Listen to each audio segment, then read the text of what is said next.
top 5? Actually, I do not think it makes the top 5 because you start to look at it and say, are you even the best player on your team? Because Boston had the best team in basketball this year. I think the person who probably is benefited the most in this championship run probably is going to be Jaylen Brown. I'm proving it now.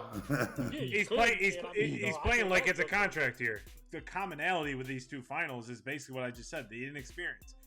I put some of it on the inexperience. I agree with Edmonton and Dallas, but for me, it just seems like Boston and Florida were what we've talked about in the past, which is teams of destiny.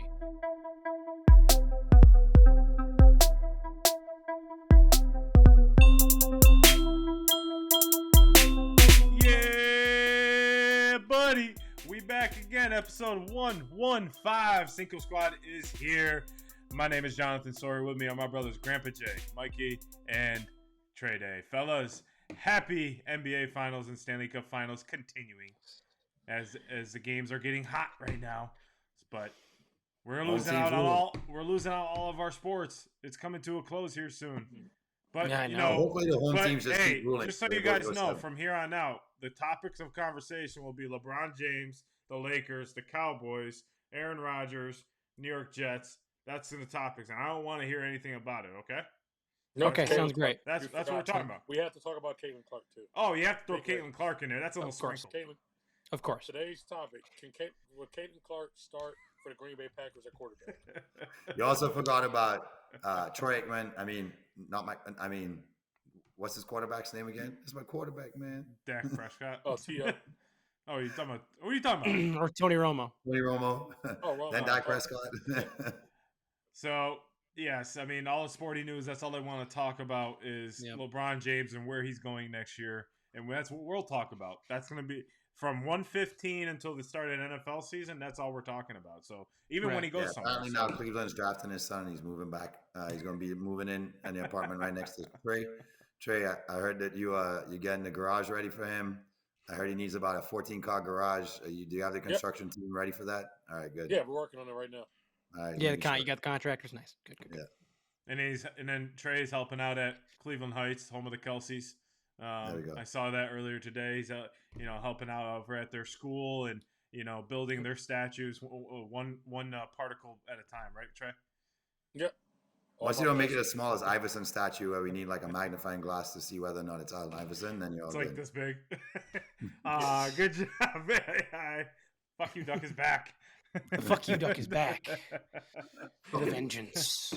Yes, I mean, we're getting closer to NFL season, which I'm getting hyped about, but we still got the Olympic trials start, I think, this week in Indianapolis, which is still amazing to me to see them turn a football stadium into a pool. I just think that's a really cool thing that they're doing. It's wild. So, Jamie, any thoughts on the Olympic trials? I want to get your thoughts on those. I got a buddy there right now who's been working with a company that does the filming under the water. So he's part of the team that sets it up. He actually is one of the guys that dives and makes sure the cameras are secured. I saw him with him at the University of Tampa, a guy named Phil Murray. So he's there like taking videos, and I reached out to him and said, "Hey man, maybe we can get you on." So he said, "I might be busy at the time you guys film because I'll be during finals, but if we can catch him like on the side, maybe we can get some inside scoop from there." But it's going to be really exciting. There's going to be a blend of some young, really young talent that's come out of a club from Nevada called the Sandpipers, who are looking to do much better than they did last time and get multiple people on the team who now kind of branched out. Some of them, one named Bella Sims at Florida. She'll have a phenomenal meet. People get to know her. Regan Smith, Katie Ledecky. We'll see the regular names, but on the men's side is as wide open as it's probably ever been. And right now, I can't even tell you that there's one person, Carson Foster, who probably has a lock on the IM event. Other than that, it is wide open, which makes the trials super exciting for any man right now, because it's not like back in the day where Phelps or Lochte is guaranteed, or you have Lenny Kraserberg and you're guaranteed this backstroker or this breaststroker. It's going to be phenomenal on the men's side. The women's may be a little more predictable, but we're in for a fun week of swimming and a half. Yep, and the Olympics are right around the corner. Hopefully we can get Dylan on for at least maybe 5 minutes just to talk a little bit about his experience there in Paris. But let's get it rolling, guys. We got to get to what's on Mike's mind. Mike, what do you have on the agenda for tonight? The 1969 NBA Finals were possibly the most interesting we've ever seen. So in 1969, for a little bit of context, the NBA had decided to begin awarding the finals MVP for the player deemed to be the series best. That year's winner ended up being the future logo, the now late Jerry West. Thing is, despite West scoring 39 or more points in 5 of the 7 games in the series, the Lakers actually lost to Bill Russell and the Boston Celtics. So, West is still the only player to ever win finals MVP while losing the actual series. But the series also saw the Lakers lose the final 2 games after owner Jack Kent Cooke had already hung balloons in the rafters that said World Champion Lakers and distributed flyers to fan seats that said, when, not if, the Lakers win the title, balloons will be released from the rafters, the USC marching band will play Happy Days Are Here Again, and broadcaster Chick Hearn will interview Elgin Baylor, Jerry West, and Wilt Chamberlain in that order. Unfortunately for the Lakers, the message ended up eventually reaching the Celtics locker room. And in pregame warmups, after West had seen the balloons in the rafters and became very angry with Cook, Russell told West, and I quote, "Those fucking balloons are staying up there." Knowing the Lakers only had 2 true guards and West had previously pulled his hamstring, Russell, who was also head coach at the time, told his team to fast break whenever they could, and the rest is history. I think it was in that docuseries, or it's like a biopic, I think, on Magic Johnson. Trey, you watched that, the HBO one? You know what I'm talking about? I mean, it was the whole Lakers winning time. It was the whole. What was the name of it? I forgot. Prime time. Winning time. Winning time. I remember them saying. I remember one joke I thought was like, "Yeah, Jerry, you're the only one that win MVP and not win the actual damn titles." And like, I think that's when he threw the chair through the fucking window. If you haven't seen that, it's very good. Yeah, biopic. He was electric. Yeah, rest in peace to Jerry West. It's a sad day. It feels like we're losing legends left and right in Jerry West, Bill Walton, Bill Russell, a couple of years ago. So that's why you got to cherish these moments with the people that you love and you enjoy watching on the court, because at some point or another, those days are going to end and they're not going to be on the court anymore. That's why you say take in the moments with LeBron James, because he ain't got too many more years left playing. So, but Grandpa Jay, let's get to it. Let's lock it down. How'd you do last week? Let us know for Jamie's locks of the week. Last week, 1 for 1. So, you would have made your money back. But this week, I am absolutely locking it in for you guys, because who is more safe right now in a sport that's not supposed to be safe than Scotty freaking Scheffler? Right? Rory came out and said only a jail cell can stop this guy from winning a tournament right now. And you could get him at 3 for 1 right now. So if you want to win yourself a couple $100, go ahead and drop that C note on Scotty Chef. Turn away, enjoy the weekend, because you'll have triple that amount in your account after Sunday evening. And I tell you what, if you wait till Friday night, you're going to get pennies on the dollar. So do not wait. Take it right now. Scotty Scheffler, lock it in to win the U.S. Open. John Rahm is just withdrawn as well. So that makes it more likely that he doesn't have a competitor that can probably stay with him for the weekend. And I like his chances, because who doesn't? I mean, this guy's on fire right now. And basketball in Dallas on Friday night. The Mavs will win that game at home. Take them to win straight up. The crowd is going to be absolutely raucous. They're going to be going nuts. Dallas has to get a win in that game, so they will win at home on Friday night. So go ahead and start your weekend off by locking in Dallas to win at home on Friday night. And then get it in early, because you got to get in before the tournament starts. Put that early bet in on Scotty Chef to raise another U.S. Open trophy, because this guy is on fuego right now. You'll have yourself a happy weekend. But you got to lock it in first, ladies and gentlemen. And when you do, let us know. We need some studio equipment. Homies, baby. Let's do it. And we'll most likely procrastinate buying that once you give it to me. So just buy us the equipment. Yeah. Did USA women's basketball and the selection committee get it right by leaving Caitlin Clark off the roster? Absolutely. And people need to chill the F out if you think otherwise. The National Selection Committee had criteria, and based on their criteria, they've chosen who they think are the best 12 women to represent USA at the Paris Olympics. And for just the second time in the history of the USA basketball women's national team program, every member of the Olympic team has either an Olympic or a World Cup gold medal. So they went with their experience, and why not? And leading the way, or as more like a captain of the team, Diana Taurasi will set a record by being in her 6th Olympic Games. I mean, that is absolutely insane at 42 years old. And by the way, people think Aaliyah Boston should have been there. Guess who's on the selection committee? Dawn Staley. So Dawn Staley leaving her own girl out should shut everybody up.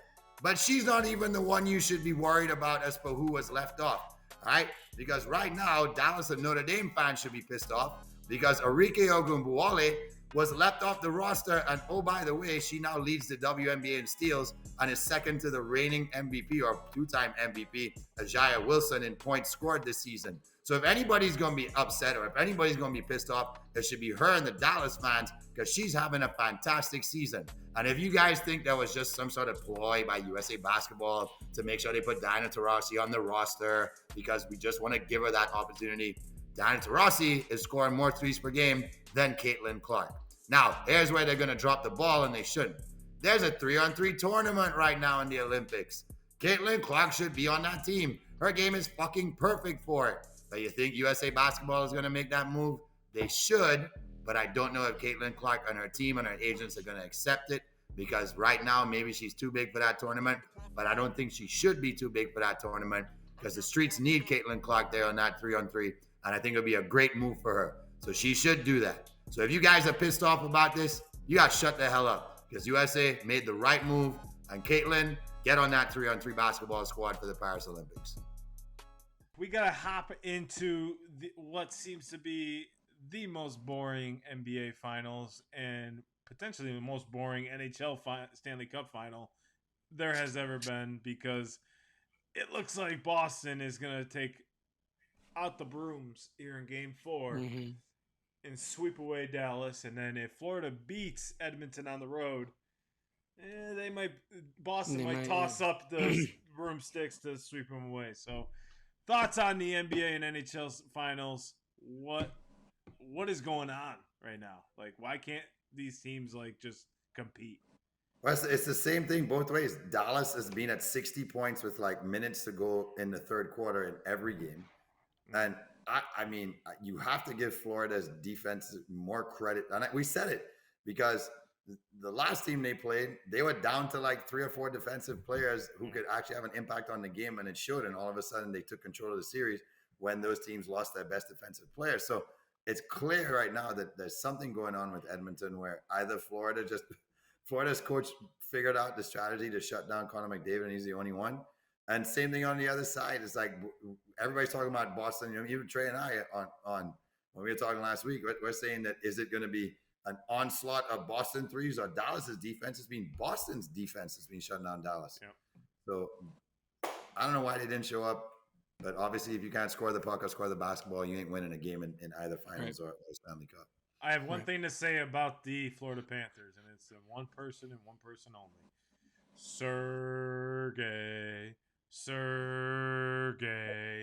That is the reason why they are dominating right now. Because he has been the backbone of this team for the last 2 or 3 years. He's been the backbone of nearly any team. The reason why he bounced Tampa out of the Stanley Cup Final when they were the number 1 seed. He is the reason why they are where they're at. Florida played their worst game in Game 1, and they won 3-0. Bob was making saves behind his back, diving across his crease, making unbelievable saves on some of the greatest scorers in the game right now. That's the reason why Florida is in the position. And the reason why Edmonton is not is because the same exact. Because Stuart Skinner decides when he's going to show up, if he's going to show up. Missing out on a wide open glove save. I'm talking okay, I can do it, but I know I can't. So everyone shut up in the comments because I don't care. I know I can't do it, but he's a professional goaltender. He's supposed to be able to do it. And when you get to this point in the season, you're supposed to be locked in, and he's not locked in. And the team as a whole is not.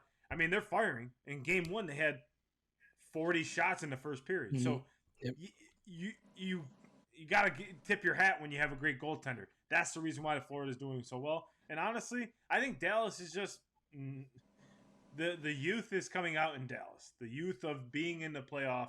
Maybe they're not youthful as a team, age-wise, but youthful of being in the moment. Inexperience. Boston has been here. Boston was here watching the Warriors celebrate on their floor. Boston's been in this position multiple times to now feel what it feels and what it takes to get over that hump. The last time they got against the Warriors and they thought, oh, I'm going to take it, and look what happens.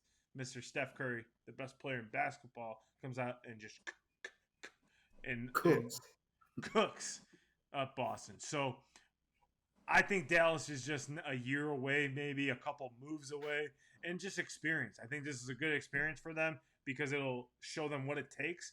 But I didn't think that they were going to compete. I said 7, but I don't know. I just didn't. Luka took a cortisone shot to his chest this morning, like yesterday. The guy needs painkillers just to play the game right now. We knew he was falling apart in the last series. But why though? That's what I'm wondering. Why? What is his difference versus other people? That's what I'm wondering. You really think he pays attention to his? He looks like he hasn't worked out hard in the gym for 3 years. Yeah, but looks are deceiving. Like, not saying that he's not going through his routine as a basketball player. I just don't think his off the court discipline is where it has to be for somebody who's just turned 25. And I hope this turns it around for him, and he either gets with a better trainer or he talks to Vanessa and say, can you please kind of whip out some of Kobe's journals and stumps, whatever he wrote down about becoming the best player at 25 in the world, because if he doesn't follow that path, we might not see Luka past 30 years old. Trade it. No, I mean, with Luka, being out of shape has always been a thing. He plays himself into shape every year. The only, in a way, maybe good thing that may happen for him this offseason is he plans on playing in the Olympics, so maybe he doesn't get out of shape because he's playing basketball for the entire summer, which clearly homeboy ain't playing like that in the summer. I'm not saying that, he's not talented or anything like that, but that's always been a thing. I mean, that was the issue a lot of people had with James Harden, of him trying to play himself in shape. The issue we have with Zion. And then you get these guys like LeBron where, like, they're in shape all season. You get a guy like Durant, you see him at the Rutgers hooping. You got Kobe. These type of guys are like gym freaks. And that's something where Luka has to get together. Ultimately, the others, for the most part, they failed. Kyrie, with the exception of Game 3, played like shit. I don't care what Kyrie's talking about. Oh, I thought the crowd was going to be louder and all this type of shit. They're in his fucking head. He's lost 12 straight games to Boston. He's lost 7 straight games in Boston since he left Boston. That shit is in his head, whether he wants to admit it or not. When I picked him at the beginning of the series, I didn't think it was going to be his head. I quickly said, oh, shit. They are on his neck, and this shit is bothering him. He's taking uncharacteristic shots. I mean, he's getting locked up in the corner over here. I did say going to the series, I say if Boston wins, I think Jaylen Brown ends up being MVP, and I think Jaylen Brown will end up being MVP of this series. I think he deserved it. Tatum, I'm not going to say he's had the worst series. It's not been a great series, but this is what happens when you have a better, well-rounded team. You can get away with that type of shit. I guess to go back to something me and Jay talked about on the starting 5, does this championship make Tatum top 5? Actually, I do not think it makes the top 5 because you start to look at it and say, are you even the best player on your team? And that's not a knock. It's great to win your championship, but I look at him and say, I could go sub everybody else who would have put in the top 5 or 6, and they would be able to sub out and they would still win this championship because Boston had the best team in basketball this year. Whether you talk about having Drew Holiday, you talk about having Derek White. So you had 2 guys who were all defense in the backcourt. You look at Porzingis. With the defense he played in the first couple games and he was available. Horford, you still have the veteran leadership. So, I think the person who probably is benefit the most in this championship run probably is going to be Jaylen Brown because a lot of us were like, why is this guy the highest paid guy in the league? And I'm not saying he deserved the highest paid guy in the league, but he's clearly played. I'm proving it now. He's playing like it's a contract here. I mean, I don't know what it is for him. Like he's playing like a contract. To him. Kudos to him for getting paid and playing that way. And exactly. And I think the commonality with these 2 finals is basically what I just said: the inexperience of Edmonton. Right. Eventually, the thing that was going to hinder them was their goaltending, and it's hindering them now. Right. For Dallas. The biggest thing we were always questioning, would Kyrie show up? And he has not shown up. He showed up in Game 3. Yes, it was great. But then the rest of the team didn't. So Game 2 and Game 3 were kind of opposite because the role players stepped up in Game 2, but Kyrie was nowhere to be found. But the role players still missed a lot of open shots the entire series. You got to remember. Well, I'm talking about Game 2 in general. No, I'm giving you a fact. That happened. Going into Game 3. No player other than Luka had made more than 1 3-pointer in the series. You can't do that.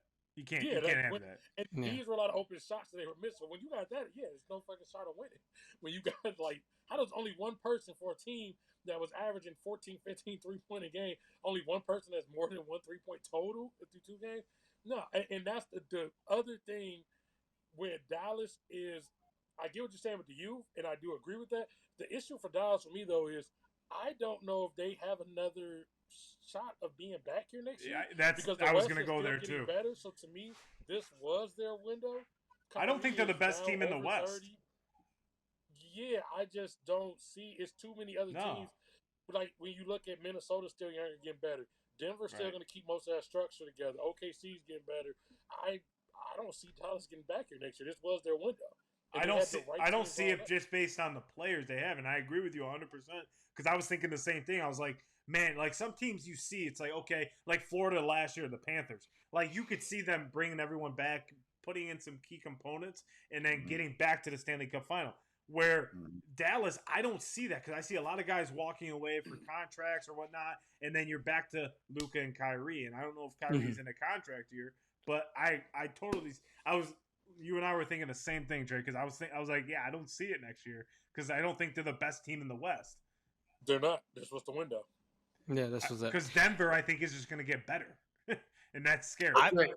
Trey, remember we said in the starting 5, like you were saying, Al Horford and Craig White, like I said, have scored more threes than Kyrie and Luka did in game 1 and 2. I mean, that cannot happen. Vegas wouldn't make it to the series, but you did. So. Mikey, Mike, what you got down there? What's going on with Edmonton and Dallas?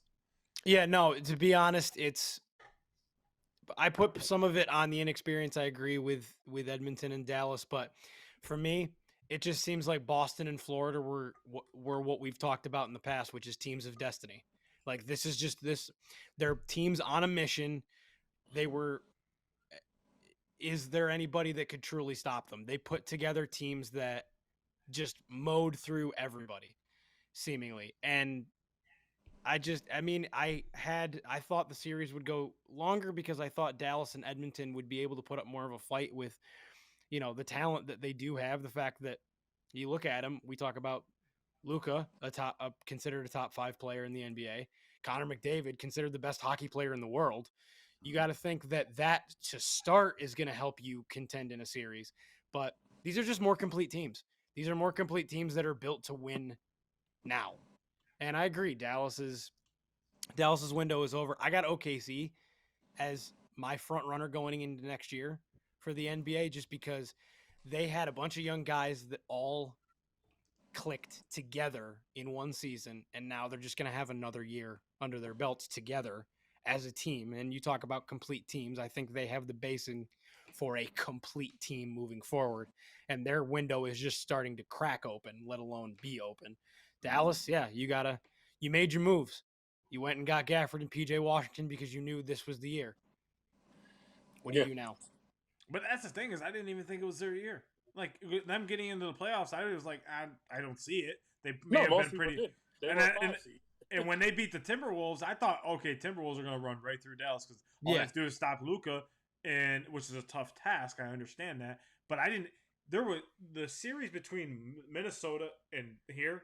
There was no fight from the Mavs. The Mavs were tenacious against Minnesota. They were playing aggressive. They were high paced offense. They were running the ball up the court. I was watching Luka take the ball up the court, and they were moving with pace. In this Boston series, it's always been tentative. Let me look out for Tatum, and I agree with you on Tatum that I don't see it from him because yes, he's a fantastic player, probably top 30, top 25 player in the league, maybe. But I don't see it that he gets that attention where you have to back off your entire offense. I always say this. I say this every time. If the team that folds on their system at this point in the year loses 9 times out of 10. 9 times out of 10. So, bro, Boston is on a 10-game win streak right now, and there's only a handful of teams that have done that, and they were great teams that won 10 games in a row. I mean, in truth, I think Boston's record, would be 80-20. I think if they sweep for the entire season. Holy shit! For the whole year, shit like that. Yeah, if you combine the regular season and Wow. Yeah, if you combine the regular season, something like 80 and 20. Yeah, because they didn't win 64. They were 61. Well, they I were mean, 64, remember- and they basically swept through most of the playoffs. So. They were those early Cavs where they were just running right through the East, and basically every single series the star player got hurt. Jimmy, Donovan, Tyrese, and unfortunately, I'm hoping no one gets hurt in this game 4. But Luka's being half, even half and half. Yeah, I mean, he's been there. He's still been there. So we'll see what happens. I mean, I'm thinking the Bruins are coming out, although I don't think it's going to happen in the hockey series, because going up to that barn in Edmonton is a completely different. Go ask Dallas. Go ask the teams that played before them. That is a completely different environment, and it's going to be tough for Florida to go up there. Longest distance between teams, which is another thing I don't think is they're flying private, man. They're not having layovers and shit. It's a fun fact. It's just a fun fact that it's the furthest they've been in Stanley Cup history. But yeah, I'm getting tired of hearing it. Yeah, there was a lot of money lost here. That's a lot of sponsors upset, and there was a lot of money lost. The NBA went through a sweep in the Eastern Conference Finals and a 5-game series, and in the other side of the Western Conference Finals, and then a possible sweep in the finals. They missed a lot of money in games down the stretch. They're trying to extend Game 4. I heard Game 4 is in 2 weeks. It's just they lost a lot of fucking money. Yeah, you gonna catch that one after your Yankees Red Sox? Right, exactly. Right. So, sporting news is dead. What I mean by that is that day in and day out, these shows that are nationally syndicated every single day wake us up in the morning. We turn on ESPN, and it's the same stuff. Where's Aaron Rodgers? Where's LeBron going? What's Bronny doing? What's the Lakers doing? What's the Jets doing? It's the same stuff. And I don't know how many times you guys have to talk about the same thing to figure out that it doesn't matter. You guys are the reason why it's pushing like it is. You guys are the reason why guests of that magnitude don't want to come on that show. And they want to go on the Pat McAfee show. They want to go and be a part of that show because they ask them questions about their daily life, what's going on the road, those type of things. It's not about being right anymore. It's about being first. So all you young journalists out there who are trying to get in the game, stop worrying about being first and be right. And if it happens to be first, then great. But don't just push the story without concluded facts, number one. Number two, be creative in your writing. Be creative in what you talk about. You can talk about LeBron James, but why don't you talk about LeBron James in a different sense of where is he signing? It doesn't matter where he signs. It's going to be news no matter what. I just wish these shows would be a little bit more creative with their dialogue and how they talk about things, because they have the privilege to be on that show. And I know a lot of them work their ass off to get to that point, to be at that pinnacle in sports and talk every single day about sports. And that's a dream of everyone's. That's what we're trying to do, and that's what everyone's trying to do in sports. So all I got to say to these sports shows is be more creative with your content and talk about something else, like the NHL playoffs, like the MLB season, which is in full swing, and you have the two top teams as the LA Dodgers and the New York Yankees, and we're not talking about them barely, not a zilch. And then you have the U.S. Open this week. Tigers playing with Will Zalatoris, and it's going to be a great round, and you got Rory playing with Scotty. You got a lot of great matchups this week. So all I say to this is put out some new content, put out some creativity, and let's have these sports shows be what they used to be, where you actually had to dig for good creative. The Madden cover was released. No pun intended. The Madden cover was released, and finally, the Madden gods got it right. They got it right this year with Christian McCaffrey donning the Madden cover as deserving. A lot of people said Joe Burrow. I don't understand that, but he got it. So it brings up an idea of what was your favorite memory or story about Madden, if you playing or just maybe going to get the game or whatever. Mike, the gamer head down below, what you got? So the one that came to mind when we kind of started talking about this was actually a recent one. So I was playing, it was a holiday, and I can't remember whether it was it wasn't around Christmas. It might have been after that, but there was a holiday that my family had gotten together, and we were just everybody was kind of just chilling in the living room and kind of doing our own thing. And I happened to be playing my cousin Garrig, for those that are familiar with who my cousins Garrig and Anthony always give us big shout outs and big support. So thank you to them. I was playing him, and we're just playing a game, and I start off just absolutely on fire. Like I take the opening kickoff back, and I'm beating him. And like, I can't remember. There was a family member that was like, "Hey, take it easy on him." I'm like, no, he needs to learn today. So I want to say I was a Falcons like I'm up 28-3 or 28-7, and then second half comes, and I go into an absolute meltdown. I start throwing nothing but interceptions. He like took 2 pick sixes back on me, and all of a sudden we're tied, and I'm sitting there, and I'm legitimately pissed off because I'm like, no, I'm not losing to this kid. Like, no, this isn't happening. I've been playing Madden longer than he's been live. I'm not losing this game, and so I score, he scores, I score, he scores, and I believe he was up by a field goal with like a minute left, and I drove downfield, kicked a field goal. We went to overtime. He got the ball, I got a pick six, and won the game. So it was, you think about like with Madden, and especially in like 2K, the highest of highs and the lowest of lows when you're playing somebody. And it was just literally like, it was a prime example of like peaks and valleys where it was like, I'm like winning and then I'm losing and then I'm winning and then I'm losing. And so that was exciting. It was fun, but it was also nerve wracking because there was no way I was letting myself lose. Yeah, I think my favorite moment for Madden in general is just being able to get the game, maybe 4 months later for like $15 at GameStop during Black Friday. Like that shit would be the great. My mom, I remember I throw it like a hissy fit, and then all of a sudden we go to the GameStop and it's like $10, and it used to be 90 or what at the time like $60.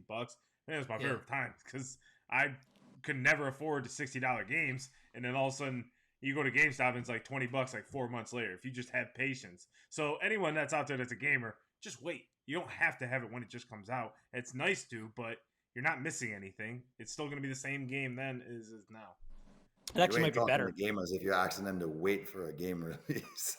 Right, they're not gonna wait. There's like I still got my Xbox 360, so I'm still playing like archaic ass games. So for me, the best game. Jamie, what do you got?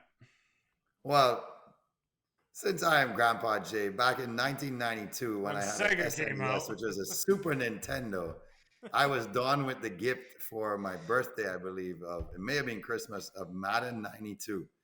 And of course, back then, it was a very glitchy 2D, little blocky game where the players could move laterally. And I was like, damn, all these freaking guys are slow. But there is one by the name of Barry Sanders who plays for a horrible team, but I'm going to make him an incredible player on my team.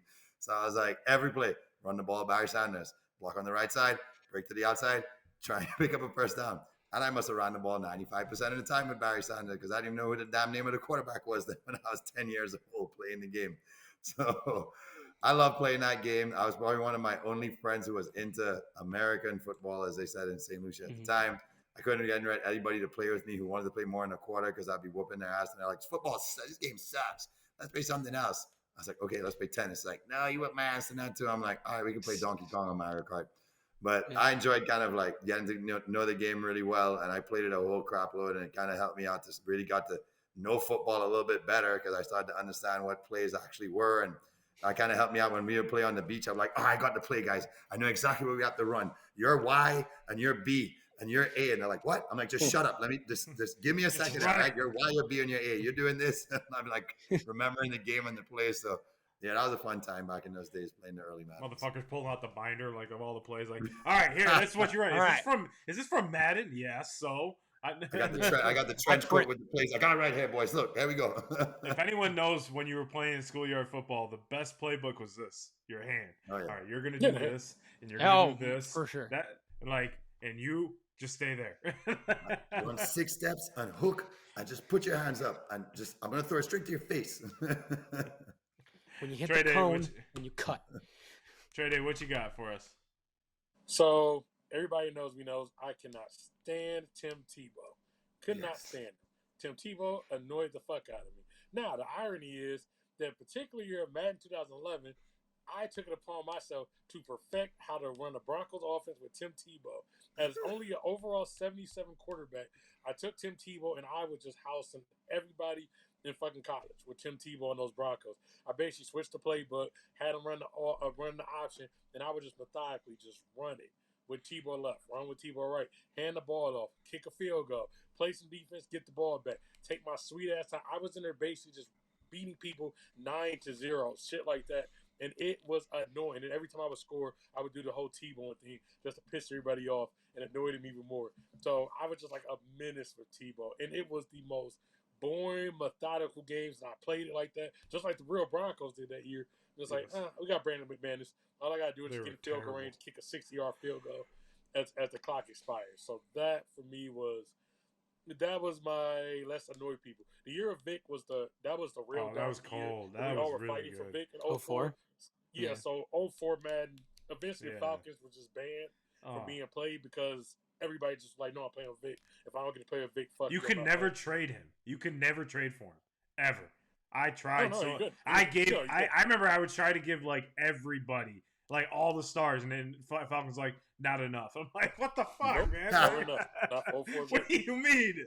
Like, I'm giving you 6 Pro Bowlers. 3 receivers. That story reminds me of I used to watch my roommates so annoyingly play on game manager mode, and I'm like, just play a freaking game. Yeah. And my roommate from Maine, Bruce, he would love managing his teams to win 6-3 or 12-6 or 10-3, and I'm like, but you're not even playing the game. Can we play games? I'm like, oh, I'm managing a season. I gotta do this. And I'm like, you guys fucking suck, bro. I'm out. I'd sit there for like 45 minutes begging them to just play. They're like, oh, I'm in manager mode. And this and that. I'm like, you guys sound like a bunch of old retards, bro. Video games are for playing, not for simulation of seasons so you can become a video game manager. Bro, I used to get so pissed at them. Like, well, go buy your own. I'm like, fuck you, bro. Like, I just want to play a goddamn Madden game. Just let me play a game. And what Jamie knows now is Bruce is now the GM of the Buccaneers. So, so hey, Bruce, who looks stupid now, Jamie? He was practicing. But yeah, those are some fun memories. Let us know in the comments what you think is your fun memories. There's nothing better than college ball, but I'm not talking about college basketball. I mean college baseball. I happened to come across and watch some of the super regional games going into the College Baseball World Series. These last teams trying to qualify to go to Omaha and go to the College World Series. And they were some of the most fun games I've ever seen from baseball, especially college baseball. You had Florida and Clemson battling it out. Clemson looking to get to their 14th College World Series, and were by far supposed to be the better team. Florida did not have a good year, but Florida took it to them, really displayed their power, and that was exciting to watch. NC State and Georgia was a great matchup. They both were putting up big runs against each other, and I was impressed with the level of offense they had. And what really got me was the energy. The energy of this college baseball season seems to have been heightened more than I've ever seen before. These guys are passionate. They're getting fired up when they get base hits, home runs, driving in runs, working together as a team. The pitchers are fired up coming off the mound on a big strikeout. So I think if you aren't watching college baseball right now, if you haven't been paying attention, you should tune in. The College World Series, I think, is going to be really fun, and I'm definitely going to be tuning in to see who's going to win that national championship this season. But we got to get to the NBA and NHL Stanley Cup Finals, as you know, right around the corner. We're going to don an MVP of both leagues, right? Mm-hmm. So we're going to try to see. But before we get there, I want to play a game that I always see online. We always send it to each other. So let's play a little game called the NBA Finals Game MVP, and you have $15 to pick. So here it is. So we got some greats on there. It's gonna be tough. I'm gonna leave it up here for a minute. Let you guys see it. Let you resonate with it, and let me know what you guys think. Who you got? I'm gonna throw it down to. Let's go to Trey Day. Oh well, this is pretty easy. Kobe, and Kobe. No, Kobe. $15 done. Yeah, I just drafted 3 Kobe's. Three Kobe. Yeah, 3 Kobe's. That's what we did. No, actually, shockingly, probably the thing. No, I didn't actually use Kobe in this at all. Actually, wow. So I orchestrated this as an actual team that I thought could functionally play together and what I thought the best route was. So I spent $3 on Tim Duncan. I'm going to put him in my center position. One of the most underrated players in NBA history. I am going to run LeBron at $5 at my power forward position. Yep. I am going to run Jordan at the small forward. He's big enough to play it. I'm going to run Jordan for $5 at the small forward position. So that puts me at $13. And then my backcourt, I'm going to spend $1 each on Mr. Big Shot Chauncey Billups and Joe Dumars. So I'm going to have a very physical defensive backcourt that can hit timely shots. I'm going to put, for what most people would consider, the two best players of all time. And Tim Duncan was probably a top 10 all-time player. All right, so I'm going to go with, let's see. I'm going to go with Jordan at number 1. I'm going to go Dirk at number 2. Curry at 3. Iggy at 4. And then give me Hakeem for defense at 5. And that's $15 right there. That's my team. I love the combination of, I think Curry going to take the ball up.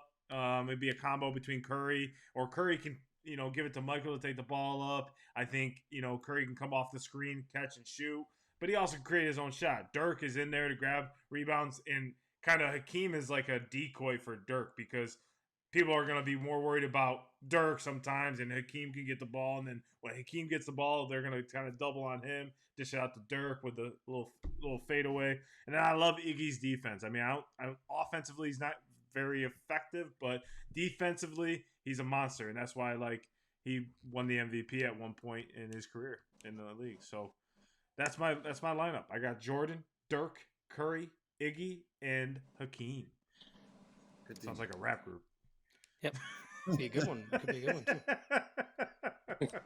So I'm going to take us position by position. At my point guard, I need the greatest shooter that God ever created, Steph Curry. And it just so happens I'm going to take Iguodala at my shooting guard, because I agree with you, John, in the sense that he can guard multiple positions, and I'm always wanting a glue guy in my lineup. And he's like the quintessential glue guy. That's why he won the Finals MVP, because he did a little bit of everything. Okay, of course. Honest truth. The reason why I picked Iguodala is because he's naturally drift. Oh yeah, no, it's an intimidating. He's got that little growl to him, so it's a little intimidating. Exactly. No, he's got that dog in him. At the small forward position, of course, positionless basketball, but at the small forward position, we will have Kevin Durant. I can't deny that amount of offensive talent. Small forward. Yeah. I never heard that. Because so you're basically drafting the Warriors. Yeah, pretty much. Wait, hold on. We deviate from the Warriors, because then we go to Dirk. I agree. Dirk is a quality player. He's got that size. The fadeaway shot was almost unbeatable during that 2011 run. And got to get a little more size in there. Give me my $5 player, which is Shaquille O'Neal.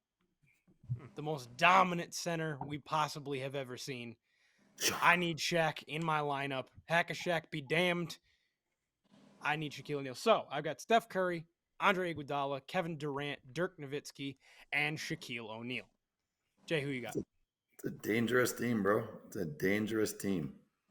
Well, I'm going to take the guy that schooled Shaquille O'Neal the only time he ever played him in the NBA Finals, and that is Hakeem the Dream Olajuwon. So that's one of the only players that's ever literally neutralized Shaq and make him look like baby Shaq. So I got Hakeem to make sure he handles anybody coming to the rim. Nasty defensively, and nobody shook. That's why the dream shake. I mean, Kobe even wanted to know how to do the dream shake. And I got Giannis at the 4, because if I have those two guys that are rim protecting, you guys better have guys that can hit threes all day long, because they ain't doing anything within 10 feet. It's done. Those guys are going to be averaging 4 or 5 blocks a game. I got Durant at the 3 because he's arguably one of the greatest scorers ever in the game. Then I got the best shooter of all time at my 2.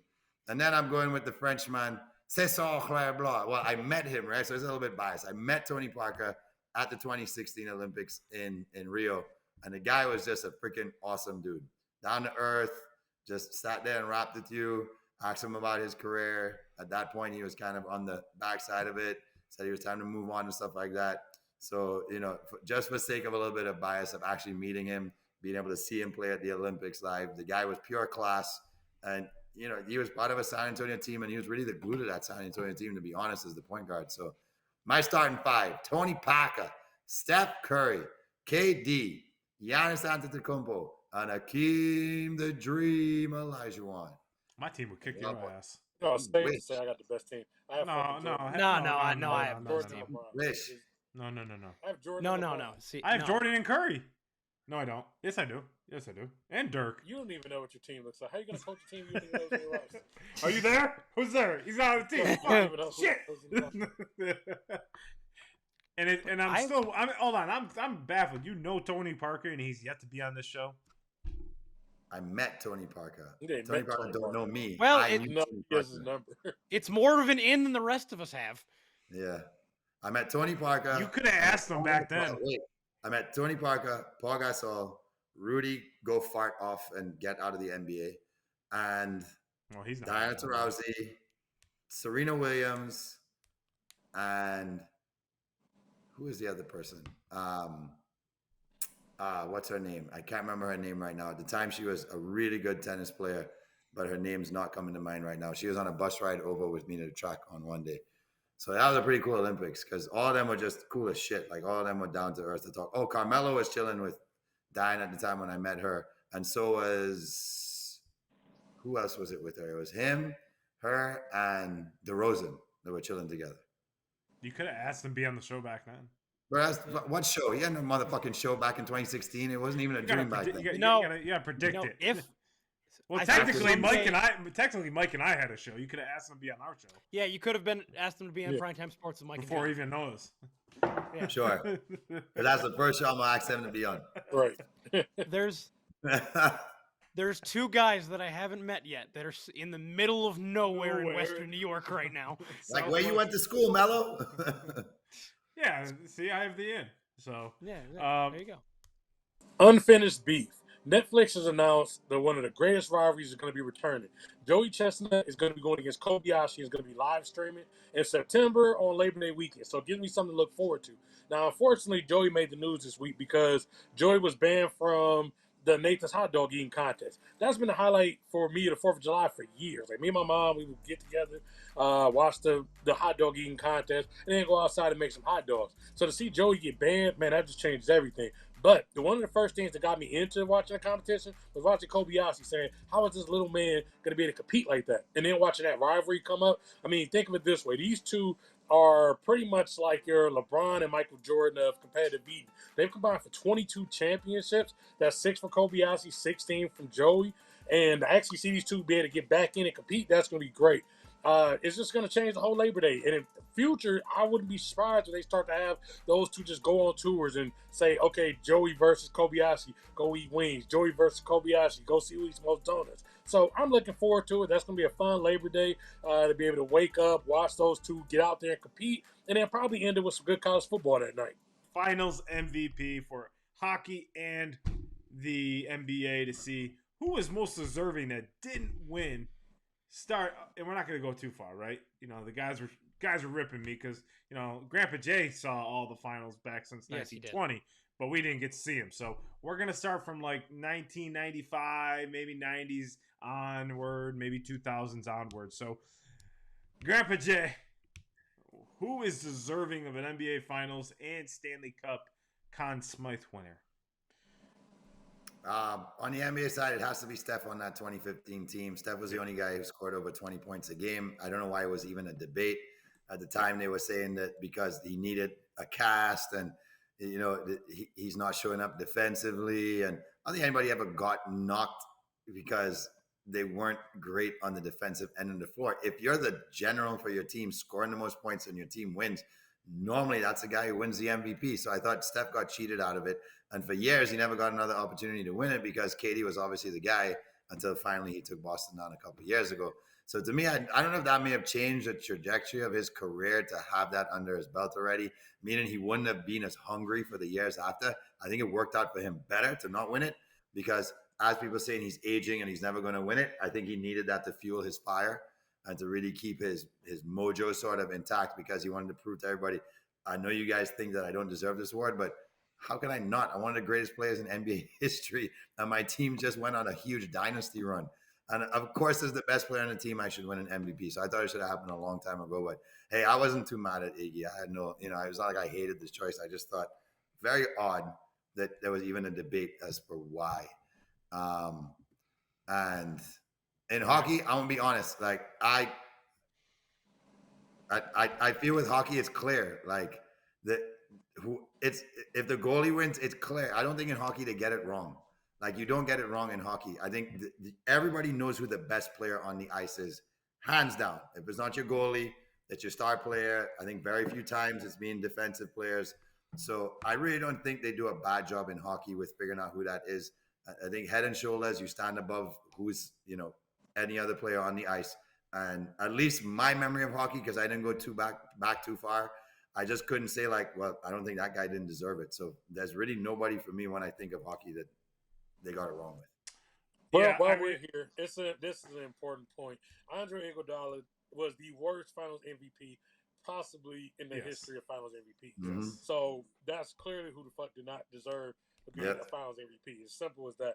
Andre Iguodala in that series averaged 16 points, 6 rebounds, and 4 assists. Now, who did deserve to be MVP?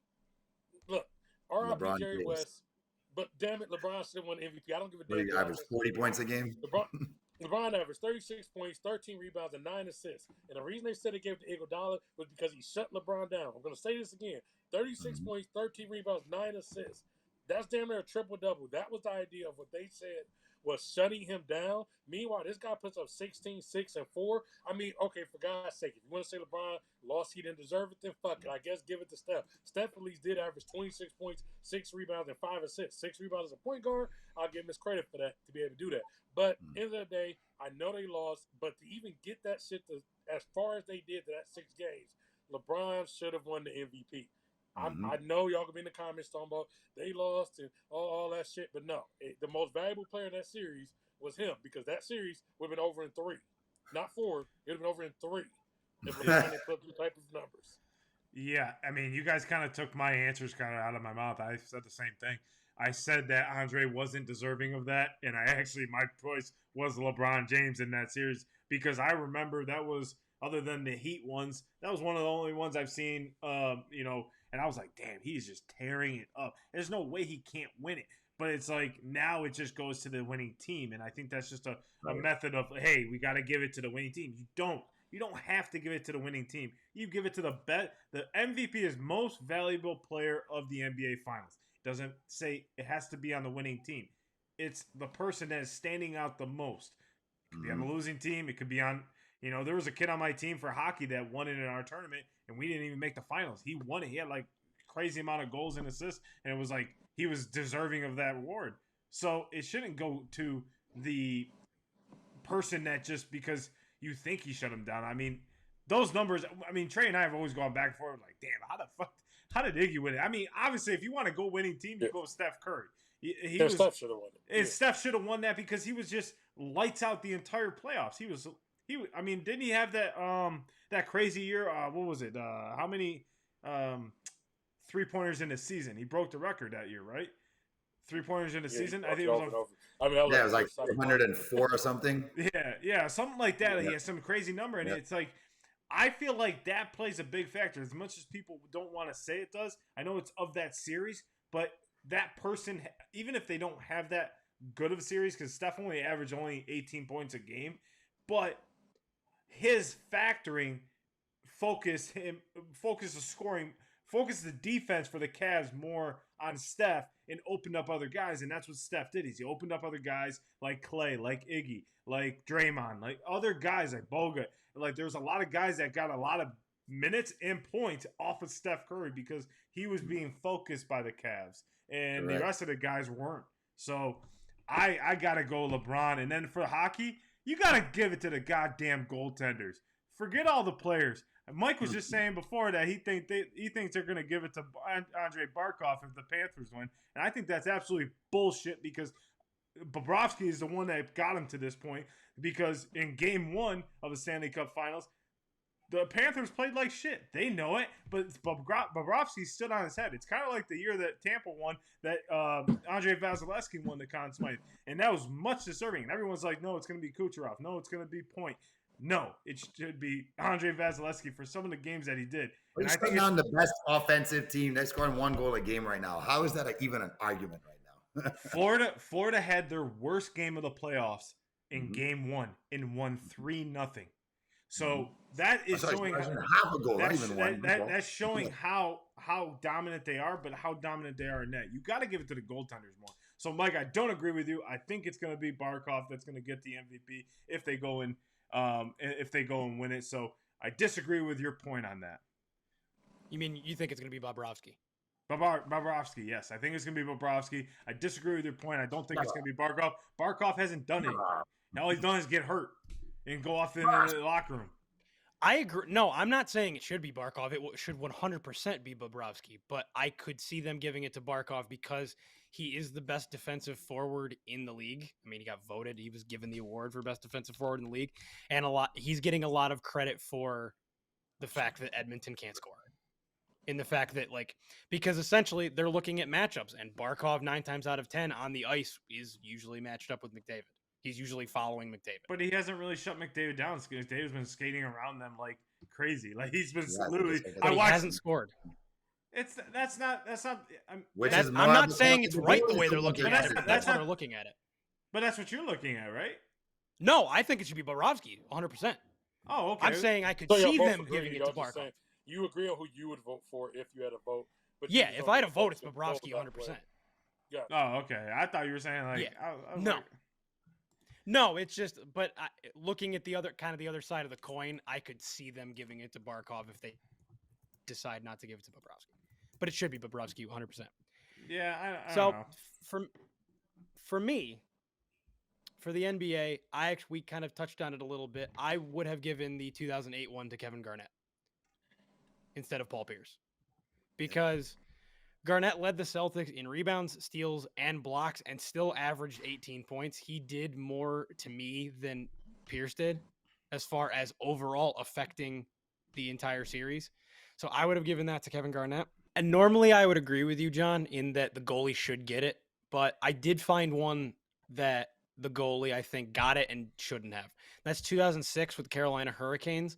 I think Eric Stahl should have gotten it over Cam Ward.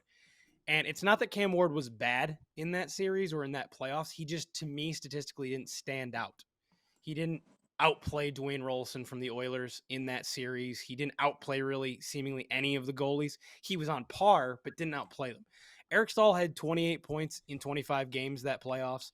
He, as their captain, he led the team with a Carolina Hurricanes team that was good, but wasn't necessarily like the outright favorite for everybody. So I just think between the things that Stahl did, because like you said, if a goalie doesn't get it, the best player should get it. And in this case, that would be Eric Stahl. Yeah, I mean, I'm surprised he didn't I'm surprised he didn't go with Messi over Leach. I mean, I know Leach was crazy in '94, but I feel like without Messi, they wouldn't even gotten to the Stanley Cup. How well he played against the Devils. So it's hard it's hard when Mike's not around yet. I know. Yeah, I wasn't alive. Yeah, which is probably why I know you've rewatched that many times because it's the only time you can I may or may not have watched the 94 Cup VHS several times as a child per day. But thanks for pouring salt in the old wound of like, oh, Mike, you haven't seen any Rangers Stanley Cup. Yeah. Thanks for that. You're welcome. Anytime, buddy. You're going to be living with me, so I'm going to pour salt all over those damn wounds you have. Yeah, I'll be spending a lot of time in my room. Mike's going to... You mean calling John like, John, I can't do it. He's so fucking mean. He's mean. Yeah, because, Jamie and I's relationship is like, what's up, motherfucker, you piece of shit. I remember one time Mike was like, damn, you guys are aggressive. I'm like, yeah, we're fine. It's just the way we are. No hard feelings. But, yes, I mean, I think those are all good. I'm still baffled that wasn't Dominic Hasek in the Stanley Cup final in 2000 against the Stars or something like that? 98 against the Stars.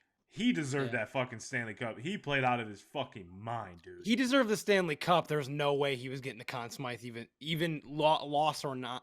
Well, if the Sabres had won, I think he gets it. But that was not a case. No matter if he played out of his mind or not. Unfortunately, he did give up the series winning goal. Yeah. So he wasn't going to get it. Even though, yes, statistically, Dominic Hasek deserved he deserved the Conn Smythe in every finals he ever played in. Yeah, they call him the Dominator.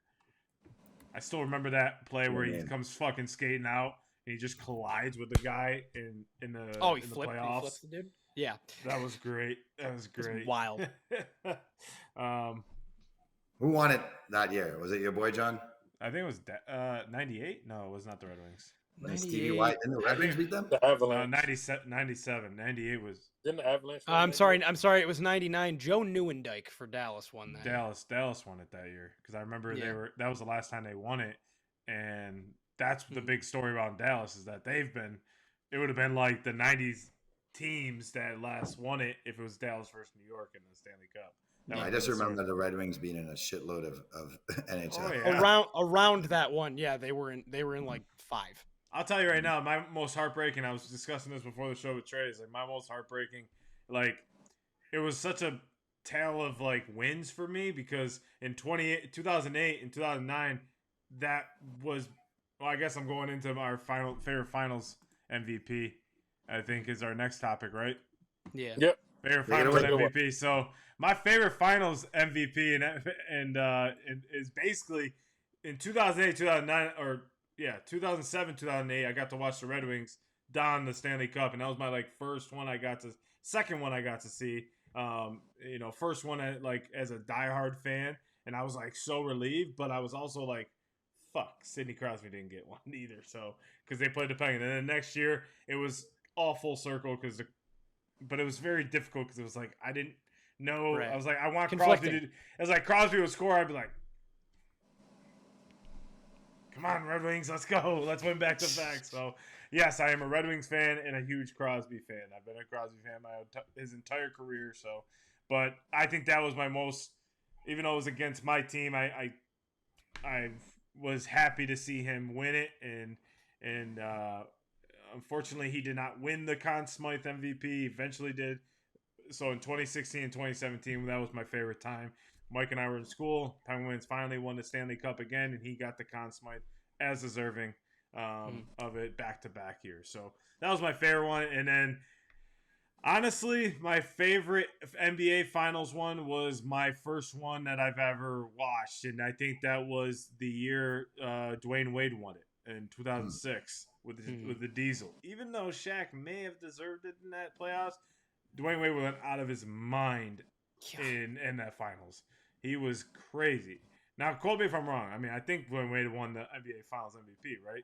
That year? Yeah, he averaged almost 35 points a game. Yeah, no, he was going off. Shaq deserved it for the entire year if he did, because he came in and set that team off. But that team was just, I mean, Dwayne Wade was doing things in that NBA Finals. It was just like, damn, sweet. All right, I remember that at Marquette. I don't remember that at Marquette, but okay. He was unconscious. Let's not talk about Marquette. We're good. Why don't you like Marquette? Hated to me. All right, Grandpa Jay. Who you got? Favorite Finals MVP in hockey and in basketball? All right, so we'll take it to hockey first, and that was when obviously I first moved down to Tampa, and Brad Richards was freaking absolute monster on the ice. I unfortunately didn't get a chance to see them play that season because even though tickets were affordable, I was a poor college student. So I just got to enjoy moving to Tampa and seeing the Bucks win and then the Lightning are winning. And I'm like, all right, I got to get to know more about hockey. And so, of course, I watched the finals and I'm like, this guy's a freaking maniac. So more for the joy of like just getting to realize I'm in a town and they're winning hockey. And I never had that experience before. So that was really cool. And then even though I did witness it and you guys didn't, it was 1980. Kareem Abdul-Jabbar's out with a sprained ankle, doesn't travel to Philly. Magic Johnson's a 20-year-old coming off 2 years at Michigan State, and he puts the team on his back and plays center and uses Kareem's hook shot to pretty much ice the game as a 20-year-old. And, of course, Lakers fans go crazy because they think it's coming back to LA and Kareem's not going to play and Philly's going to come back and beat them. And Magic just gets to the league right away and says, hey, that's why they call me Magic. I'm the Magic Man, baby. So that to me is just a moment that will probably last in the echelons of NBA vintage finals moments in the history because you'll forever see that shot and hear the commentary on it. Trey Preconceived was going nuts. He was like, yeah. Yeah. It was good times. Yeah. That's why Trey came out of the womb like this. Yeah, it's good times. I already had a top hat on, and he was waving a wand. Abacadabra-doo. Abacadabra, more Lakers championships, bitches. All right, Trey Day, who you got? Okay, this is the Kobe portion of the show. See, y'all thought the Kobe portion was early. Hold on. I'll let you have the main screen. Hold on. There you go. Okay. Once upon a time. This is our once upon a time in Kobe land. But no, in all seriousness, 2009 NBA Finals, of course, it was big because at the time, Shaq had already won his championship without Kobe, so everybody's like, see, Kobe didn't need Shaq. Not that Kobe didn't need Shaq, but everybody's like, he can't win without Shaq. So for him to go out, beat the Orlando Magic, get the Finals MVP, prove that he can win without Shaq was just like, it was a chip off of Kobe's shoulder. It was a chip off every Lakers fan's shoulder, a chip off every Kobe's fan's shoulder. And honestly, as a Lakers fan, I grew up spoiled, like just saying, this is great. We always win. I'm used to it. So we go through some dark years there with Smush Parker and, you know, some of those dark years where it's like, okay, we got Kobe, this is great, but we can't barely make the playoffs. So I, as a Lakers fan, I was like just ecstatic to finally get back to a championship. So I think I probably appreciate that championship more than any Lakers championship that I can remember in my life because times were dark as hell. I mean, y'all have to remember how bad it was with Smush Parker on the team. No offense to Smush Parker. But that was also coming off and lost to Boston the previous year, wasn't it? Yes, and then we also lost to Boston. So you're like, okay, we're finally going to do it. And then they ended up losing to Boston. So then they had to go back and rebuild it all the way through again to finally put it. So that was, for me, like, the favorite Finals MVP was definitely Kobe. I think that's why I think that's why I compare like Steph Curry getting the MVP in this last one to that Kobe run because finally Steph got the MVP and you could see it like it was like an exhausting feeling of like thank God I fucking did it like I got it. You know? I'm sure. Yeah. And Kobe looked like the same when he won that trophy. It was just like yes, it may not meant a lot, but you could tell it meant a lot to him. Mm-hmm. All right, who you got for hockey? For hockey, well, don't really have a hockey one because I didn't watch a bunch of Stanley Cups growing up. I was really watching the NBA Finals. So my favorite Conn Smythe winner probably was back when I was playing a video game in 1998. I led Brendan Shanahan and the Red Wings to a championship on the video game. So yeah, Brendan Shanahan and the Red Wings. Did he win it that year, or did Stevie Y win it? Stevie Y won it in 90. Stevie won. He won it, and he won it. In your dream world, in your NHL world. It was Brendan Shanahan in my video game when I was playing a hockey game. And shout out to Henrik Zetterberg, the jersey I'm wearing right now. Unfortunately, he won I thought my answer was going to be Connor McDavid, but it's not looking great so far. So I was kind of hoping to say that, but yeah, might be to be continued on that. Look what we uncovered in these 115 episodes. Mike is an Indiana Pacers fan, and Trey has an Edmonton Oilers fan now. So no, I'm a Connor McDavid. Once a Red Wings fan like, too. You know, I'm like those dudes who be liking LeBron. I'm switching when he switch. I'm going to. If he jump, yep, I am a. So for the time being, you're an Edmonton Oilers fan. That's cool. I can finally know one. Yep, I never met one before. He jumps up and he decides he wants to go to the Rangers. I guess I'm a Rangers fan. He goes to the Lightning. And, hey, we move. He goes to Colorado. Here we are. Here we are. I can just picture you outside Connor's house. All right, Connor, let's go. Who the fuck are you? No, I'm your biggest fan. Let's go. I'm your biggest fan, bro. So we got to get Jamie. We got to put some money together. We got to get Trey and Connor McDavid jersey, and we got to get Mikey Mike an Indiana Pacers jersey because now we already know they got their team. So everyone's got a team now. Let's go! Yay! I'm not the only one all around the world. So all right, Mike, let me get yours. I kind of have an idea who it might be, but for your favorite for hockey or in NBA. But go ahead. Well, I think you'd probably be guessing Brian Leach in 1994, would you not? No. Yes. Oh, okay. Well, that was my guess. That wouldn't be my guess not. because you've never seen it. I mean, you saw it, but you've never seen it in person. It's different. It's a difference in like when you're watching the actual game versus watching the replay, knowing that he won it. My hockey one is colored by the fact of really a single moment, but it's a moment that was kind of the culmination of a great playoff and finals run. That was in 2013 Chicago Blackhawks Patrick Kane. Kane went off that playoffs. He had a fantastic playoffs and a fantastic finals, which finished with him scoring an overtime winner that only he knew he scored. Yes. If you go back and watch the moment, it's crazy. He scores, he throws all his stuff off and skates down the ice. Not even the goalie at the other end, who has a perfect line of sight to where he shot it, knew the puck went in. The refs didn't know it went in. To that point, Mike, I remember watching that, and I'm watching it with my dad, and I'm sitting there. I'm like, yeah, they just won. He's like, no, it didn't go in. I'm like, Dad, why is he celebrating? No, I saw the puck go in the net. I was like, it went in the net, hit the back of the net. He's like, no, the play's still going. I'm like, bro, so that's a goal. Because normally, like, all the players who just start storming it. Bro, like, Patrick Kane had no, pretty much, he just had his jersey on. He was about to take that off, and they're like, hold on, like elbow guards off. He threw everything off. Helmet, stick was everywhere. I was like, no one else is celebrating. It's got to be like the most, like, and then awkward moment, because then I think they had to go review it, and then once they reviewed it, that's when it. Then so it was, Chicago won. It was like kind of like the worst way to win in a way, because like you have to hold. You're just sitting there waiting. But I do remember, because I was telling my dad, I was like, no, it went in the net. I watched it go in the net. He's like, no, how'd you see that? I'm like, because I'm watching the game. What the fuck are you watching? Like, the main game, like the main wide shot game camera didn't even follow him down the ice because they thought the play was still going on, so they stayed on the net. Bro, I remember my dad was like, what the fuck's wrong with Kane? He's running down the ice. And he why is he skating and throwing all his shit off? He goes out of this. It's just basically, he's like, ah! Bro, I want to find that clip, but that's just hilarious. It's hilarious because it's like, where the fuck is Patrick going? He's throwing everything. Is he on fire or something?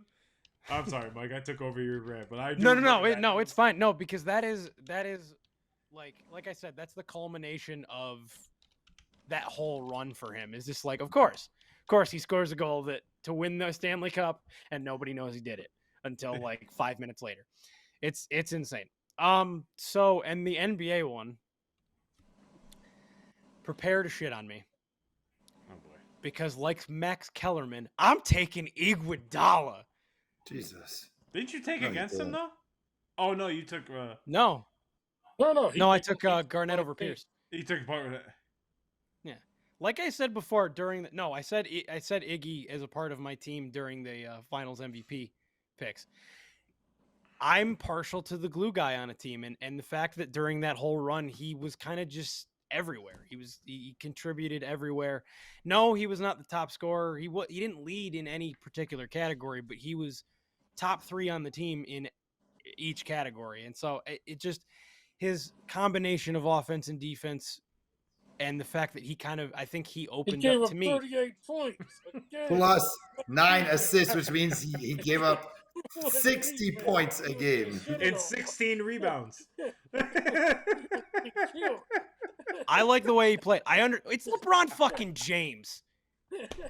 I'm not going to expect anybody to stop LeBron James. Trey was trying so hard. He was just like, I don't know. Because Dallas did it, and San Antonio did it. So I guess Mike doesn't get a turn at this point because we just both. Yeah, apparently not.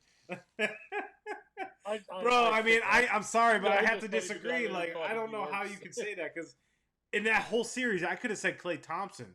I could have said Draymond at that point, because Draymond was doing well. There was other players that would, there were actually other players in that series. Like, when they say Andre, I was like, what did he do? Like, I was like, exactly. I was like, I thought how many minutes? I had to look it up. I was like, oh, it was literally because he showed up in the fourth quarter with like 4 minutes left, and didn't he make a steal didn't he make a steal? Yeah, like, and I'm like, you gave it because of a steal? Like, okay, I guess, but I think he only had like 10 points in that game. I'm not shitting on you, Mike. I'm just giving you the idea. The whole steal thing is like they would have. It's somebody's favorite. I mean, I enjoyed. I think it also is probably partial to me because that's one of the first finals that I really paid full attention to. So it just I liked his game, and I'm not. It's LeBron. Like, I'm not going to expect LeBron to not put up big numbers no matter who the fuck's guarding him. Mm-hmm. And yes, Dallas and San Antonio beat him, but I don't know. Somebody please enlighten me if you can. Like, what did he put up in those series? Was it the fact that they stopped LeBron, or was it the fact that they stopped everybody else? Well, the Mavericks series specifically, he was pretty bad. Yeah, he was terrible. They it was were bad. It was bad. I was bad, like very bad. That was the last one, I think. No, that was the first one. Was locking him up in the paint. That was his first. Dude, it was bad. No, that wasn't his first finals. That was his first one with the Heat. I said, his first finals was the Cavs. It was probably his worst. 17, almost 18.7 rebounds and 6 assists in 6 games in the 2011 finals. Yeah, he was bad. He was. Is that the one? But also, Wade had to tell him to take over. But even Dwayne Wade and Bosch were bad. Like they were as a trio, they were terrible. Like if the Mavericks, like the bench players were playing better. I remember that. I was like, what the fuck is this? Because LeBron didn't play well in the Cavs Spurs one, but he was the only guy on the team, so literally you could focus on him. LeBron, Jason Terry should have won the MVP just for tattooing the trophy on his arm 6 months prior. Yeah, that's badass. But yeah, I don't know. I just like Iggy. You and yourself. Yeah. You want Iggy Island. No, not me and myself. Enjoy his conversation on TV, but no, I'm good. I'm good. He's a good role player, but I don't give role players to the MVP just for doing what you're supposed to do. And he didn't. Oh, man. But, all right, let us know in the comments who your favorite finals MVP moment is. But we got to get to our final, and that is Stump the Squad. Jamie, take it away. Ladies and gentlemen, boys and girls, ghouls and goblins, John is not with us right now. I'm trying to get our sound man on board, but he's daydreaming. Welcome to our favorite part of the show. It is Stump the Squad. This is where we get to prove each other wrong because, hey, we know a lot about sports. But we want to know if you do. So if you're going to play along with us, here's what you do. You give yourself 2 points if you get it right. Give yourself negative 2 points if you get it wrong. Let us know if you beat us in the comments. I think right now we're trying to catch up to Trey Day. So I'm going to let him go first this week because we need him to start at 0 and stay on 0. All right. We are doing NBA Finals this week. So let's see. Where are we at here? Finals. Okay, so we're talking about legends. Shout out to Bill Russell, NBA legend, of course. Played in many NBA Finals. How many rebounds per game did Bill Russell average in his NBA Finals career? 16.5, 19.5, 21.5, 24.5. 21 and a half. 19.5. 21. Mike's going 19. What was Jamie's the four going 21. 16, 19, 21, 24. All right. You know you got to say it slower. I mean, there was no point in saying fast for me. 19, 21. 16, 19, 21, 24. Thank you, Trey. You understand my brain. My hamster's not moving very fast right now. I'm 32 today, so I'm going to go 21. I like 21. Okay, so Jamie and John are going 21. Mike's going 19. Okay, so today I have successfully stumped the squad. It's 24. 24. 24 and a half rebounds. That's amazing. That's amazing. That was averaging in his NBA Finals career. Taking in mind, it's not like this is one finals. This is amazing. 14. How many? 14? I think something 14 like 14. You lose once to the Lakers? Yeah, something like that to have that many rebounds. So, yeah, that's where we're going. Jesus. Let's see. Who do I want to go to? Let's go to Mike. Okay, so let's go to the other side of the Finals MVP talk. Let's go to the Conn Smythe.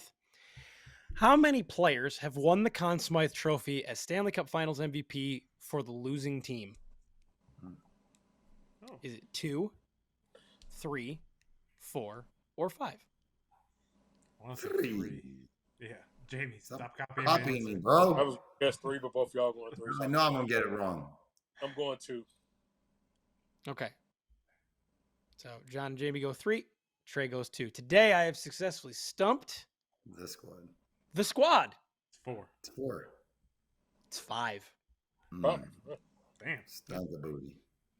So actually, somewhat common. Stank a booty. Well, sort of, yeah. I mean, this is, you have to imagine, though, this is not a very good start to the 100 years or something. -4, -4, -2, -2. So we're all still so with 2 left. We alive. All right. Let's see. Let's kick it to John. All right. What Tampa Bay Lightning player scored the Stanley Cup winning goal in 2004? Is it Martin St. Louis, the captain, or assistant captain? Corey Stillman, Ruslan Fedotenko, Andre Waugh. Fedotenko. Bruce. How's Bruce? Who the fuck is Bruce? Isn't that what you said the first day? I thought somebody named Martin St. Louis. Martin St. Louis. that was your first. What was the third option?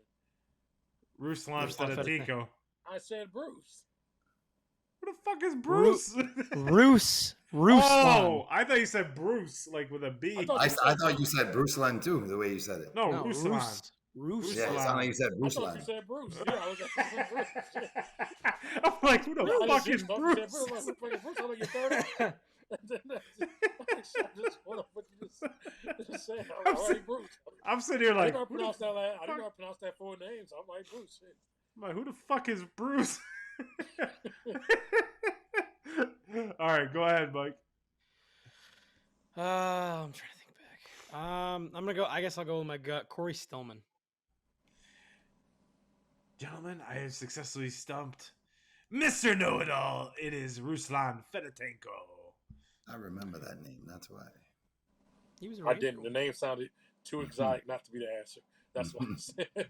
I had two questions because I knew Mike would know the first one. I had a feeling Mike would know the first one, so I was like, let me do it. It's a miracle, guy. I know. When I said it, I was like, all right. So the score reads, it looks like Grandpa J needs Trey to get his question wrong to go into overtime. So, and Mike and John need to get it right for us to go to overtime, and Bubba to give us an overtime question. All right, sounds good. So, Yeah. Hey. Oh, Ronnie. All right. Gentlemen, in the spirit of the Olympics, which are around the corner and so many countries having their trials right now, 44 days away, actually, we are going to come up with a Olympic type question. Can you tell me which one of these players has scored the most points for USA basketball at the Olympics? Is it A, Carmelo Anthony, B, Diana Taurasi, C, Kevin Durant, or D, Lisa Leslie? Oh my God, Lisa was in so many damn Olympics. But so was Diana. Yeah, I'm gonna go with Diana. I'm going Durant.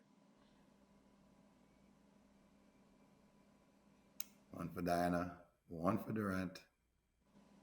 I feel like Melo didn't play much in that one. I'm gonna go. Fuck. I'm gonna go Diana. Two for Diana, one for Durant. Who had to, Mike. Okay. Gentlemen, I have successfully stumped the squad. It's Melo. It is Lisa Leslie. Fuck. Lisa. Yeah. All right. So today's tiebreaker is going to be. Drum roll, please. All right. Well, let me see this. Okay. So Wait, who's all in the tiebreaker here? Oh, Jamie and Trey are in the tiebreaker, so I got it. Yeah, it's you two. Okay. Go down, sucker. So, since Sidney Crosby was my favorite playoff MVP, the year he won the MVP, how many points did he have? 106. In the playoffs? Oh, in the playoffs. Yes, he deserved it. Yeah. Yeah, he won the MVP, bro. That's why he won the MVP for that year. So It's like 9 points. It's like so you 9 have to be points more a game. specific. You have to say how many points did he score during the playoffs? No, you didn't. Yes, it is in the playoffs. Yeah, I mean, But it's The all right. year he It's won all the right. Stanley Cup, how many points Anyway. did he score? All right. 106. 38. Jesus. 23. 38. All right, so 38 There's a and lot of 20, game sevens. 23. I'm sorry, that shit was hilarious. 106. That's been a season, mofo. You say no playoffs. That's a damn cool. Bro, All you right, don't know how so- to talk, bro. You gotta learn how to ask questions properly. in tiebreakers. This is the first time you've done this. Usually I'm competing in it, and I'm losing, so that shows 38. a lot. All right, so today's Stump the Squad winner is Mr. Trade with his 7th win. Sidney Crosby had 27 points in the Stanley Cup Finals. What a loser. Or Stanley Cup playoffs. Loser. Didn't even get to 30. Loser. Yeah, he only got to 31 in 2008, 2009, and finished second to Evgeny Malkin, who had 38. So I should have asked that one for Malkin went off. Yeah. Malkin had like 7 goals in the last Stanley Cup final. So this week's winner is Mr. Trade at Did not 7 get to at wins. least 30 and win MVP. That's right. Maybe he should have been the one that didn't deserve MVP for such Wait, as a quick thing, I had a Average. tiebreaker. I had a tiebreaker, but I want to see how close y'all actually get to this. Okay. So, I said Bill Russell had the most rebounds, right? So how many rebounds total it was 17-18, so that was the number. He had 1,718 rebounds total in his NBA playoff career. What was the gap between him and second place? 700. So you have 1,718. Yeah, total rebounds in his NBA playoff career. And how many was second place? They say, what's the gap? The total, the gap. I know, I was trying to trick you. You're not like me. I would have said it and been like, fuck. Yeah. I'm going to say 412. I'm going to say it's Dennis Rodman. And Jamie, you said 700. If it's Dennis Rodman, I think Dennis Rodman got to at least 800 to 900. So I'll go 800. You're going 800? Yeah. 610. 610. Okay, so the answer actually is Wilt Chamberlain. The difference total, Jamie would have been right, is 856 is the gap. The next closest person had 862. So he basically doubled the next person in rebounds total. Wow. In his playoff career. God damn. Wow. Just to show the pace that man was moving. Yeah. It's crazy. That Bill Russell documentary, if you get a chance to watch it on Netflix, it's actually really awesome. It's a 2-parter, and it's really good watch. Like if you want to watch a good sports documentary, they did a great job, and I think they did it right with doing 2 parts because you needed 2 parts. There's 2 significant parts of his life that he played a part in, and I think it was really well done. And go check it out. It's like an hour and a half each, but it's well worth it. So this week's Stump the Squad winner is Trey Day. He goes to 7 wins. Mike and John at 3, and Jamie at 2. So we got 10 left. 10 episodes left. Trey Day is starting to run away with it, guys. We can't let him get away. Got to jump on him. Grab his leg. Forrest Gump. So disappointed in Sid the kid right now. So disappointed in Sid. Sid, I know. You know, he only won it back-to-back and won 3 already. Yeah, son of a bitch. Loser. But, fellas, any final thoughts heading into the weekend? It looks like it's going to be... If Florida wins, we might not have hockey and basketball sooner than we think. It's going to be all over before the weekend. There's going to be some... There's going to be... Might be a recap. When we get the broom out... When we get the broom out for you guys, because this looks like... Maggie's prediction is about to come true because Jaylen Brown is going to win the MVP on Friday night. 100%. Yes. Before we go, gentlemen, I do we have some business to attend to. Yeah, we do. If you will join me. And a 1, and a 2, and a 1. 2, 3. Happy birthday. 1, 2, 3. Happy birthday to you. Your Happy sports teams birthday, are dear. terrible. Happy birthday birthday to a Red Wings Jason Eagles. Michigan mofo. Mike is frozen the whole time. Oh, no, I took it home, Mikey. Don't worry, Mikey. I took it home because that grin says it Thank all you, right guys. there. Thank you, guys. I appreciate it. Appreciate you guys. It was a great birthday. Started off with pancakes at Sergio's from my wife, and her surprising me with a trip to Mike. I can't take you seriously right now. He looks like the Joker with the grin. He looks like that Mike's so Joker with happy. the grin. All right, I'm gonna join him.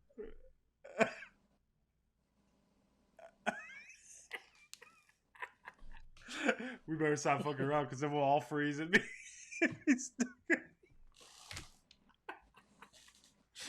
All right, JV, you do a good job. Not gonna lie, you could be I a know. mime. You could be a mime. That was pretty fucking good. But no, Malin bought me or surprised me with tickets with the Red Sox and Yankees series for July 4th weekend. So we're going to New York City, and Nice. then we're going to Niagara Falls the day after. So we're hopping in one plane, going to New York City, watching the Yankees beat the Red Sox, and then going right to another city, watching the Niagara Falls, going on the boat ride, and gonna enjoy that. Let's see if we can get Mikey back here. There he is. Welcome back, Mikey. Hey. Don't worry, I promise I was singing. But yeah, Let's do the mic. Let's Let's do the mic, guys. Yes, I know what I look like. I was staring at myself the whole time. Perfect way to end this. Mikey, don't worry. All right, guys. Well, get out your brooms. If you're not watching, watch the U.S. Open. It's a full field. Scotty can he resurge his dominance and take one step closer to the Grand Slam? We got a lot of good sports. We got MLB is in the swing of it. Make sure you guys go tuning in. Like I mentioned in my rant, sports news sucks now. So go create your own knowledge and create your own stories and make them good. So, fellas, we'll see you here next week for episode 116. Thank you guys for tuning in. Make sure you tune in our socials at Cinco Squad Pod 05. We'll see you guys here next week. R.I.P. Jerry.